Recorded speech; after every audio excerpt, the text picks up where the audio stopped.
तो नमस्कार, आप अभी देख रहे हैं खबरी लाल यूट्यूब चैनल, जो कि हर खबर यह सबसे पहले देता है। जी हाँ, आज सुबह मैं जैसे ही उठा तो मैं साक्षात दंग रह गया, क्योंकि एक इतना प्यारा सा गाना रिलीज हुआ है कि आप भी गाने सुनिएगा तो साक्षात हैरान हो जाइएगा।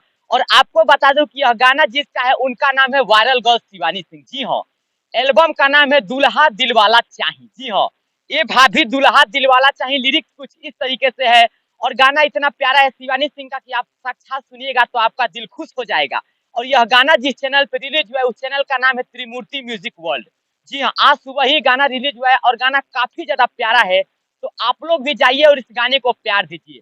वहीं इस गाने का लिरिक्स कुछ इस कदर से है कि दुल्हा दिलवाला चाहे ए भौजी, जो कि गाना लोग को काफी ज्यादा पसंद आ रहा है।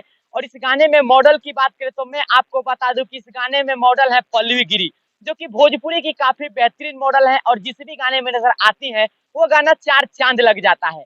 और इस गाने में पल्लवी गिरी के साथ साथ भोजपुरी की काफी बेहतरीन गायिका जिन्होंने इस गाने को सजाया है अपनी गायकी से, साक्षात शिवानी सिंह भी है। और शिवानी सिंह का यह वीडियो सॉन्ग है और काफी प्यारा सा गाना है। तो आप लोग भी जाइए और त्रिमूर्ति म्यूजिक वर्ल्ड पर इस गाने को प्यार दीजिए। और गाना काफी ज्यादा बेहतरीन है और गाना काफी ज्यादा वायरल भी हो रहा है त्रिमूर्ति म्यूजिक वर्ल्ड पे। और आज सुबह ही गाना रिलीज हुआ है, तो आप लोग भी जाइए और गाने को प्यार दीजिए। और हमारे चैनल के माध्यम से भी गाने को जाकर देख सकते हैं, डिस्क्रिप्शन में गाने का लिंक होगा।